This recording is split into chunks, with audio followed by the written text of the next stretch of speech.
Thank you. Thank you for coming out tonight. I want to speak to you this evening about the problems with Bill 80 and why it's bad for Saskatchewan workers, Saskatchewan companies, and Saskatchewan people. The construction industry is booming. We have had 17 years strike-free, but government politicians want to change that. Bill 80 will destabilize the construction industry, take money from Saskatchewan workers and contractors, and send it out of province. In the 1980s, the provincial government repealed the Construction Industry Labour Relations Act, and the results were chaotic. Working men and women of Saskatchewan paid through it through lower wages and benefits. In the 1990s, stability and fairness was restored through the simple mechanism of bargaining collective agreements at a provincial table. The system is inherently stable because one collective agreement governing the system acts as a powerful disincentive to labor disruption. In practice, strikes do not occur, as taking out the whole system is too great a price to pay for employees or employers. So if not the people in the businesses of Saskatchewan, just who did the government consult in developing Bill 80? They talked to the Christian Labour Association of Canada. They talked to the Progressive Contractors Association of Canada, which is composed almost exclusively of Alberta contractors. And they talked to some big Alberta contractors. With all due respect, though, I don't think those organizations have as a priority the interests of Saskatchewan workers or companies. If the minister wants competition between unions in the construction industry, he can have it by simply designating eligible other unions under the Construction Industry Labour Relations Act.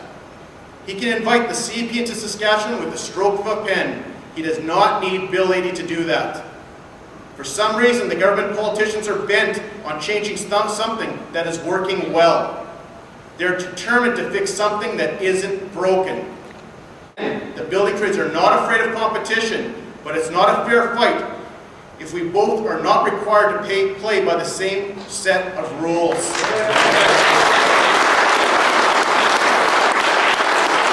Bill 80 will let the boss pick the union. It will introduce retroactive abandonment provisions, which will give employers a back door out of their union certifications, and it will mean lower wages and even lower pension benefits for construction workers. Bill 80 is designed to allow large out-of-province contractors and the Christian Labour Association of Canada to come into Saskatchewan and pay workers thousands of dollars less per year. Saskatchewan's construction industry works. It's active, it's profitable, it's stable. It provides good jobs and good wages and good pensions for Saskatchewan people. It's those good private sector jobs that have kept our children in Saskatchewan. And it's those good private sector jobs that have attracted others to come to or come back to Saskatchewan. I'll say it again, our construction industry works. But don't just take my word for it. Listen to what the representative of Saskatchewan's largest construction association says. This is what Sid Matthews told Saskatchewan legislators at the Bill 80 hearings.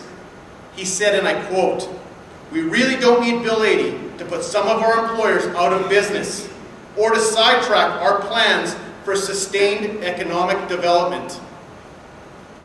Being pro-business doesn't have to mean being anti-union. Work with us, not against us. Build consensus.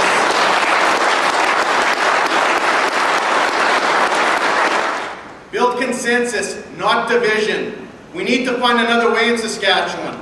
It starts by saying yes to Saskatchewan and saying no to Bill 80. One of the best pieces of advice I've received is, if it ain't broke, don't fix it.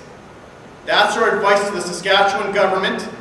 Please say yes to Saskatchewan and say no to Bill 80. Thank you.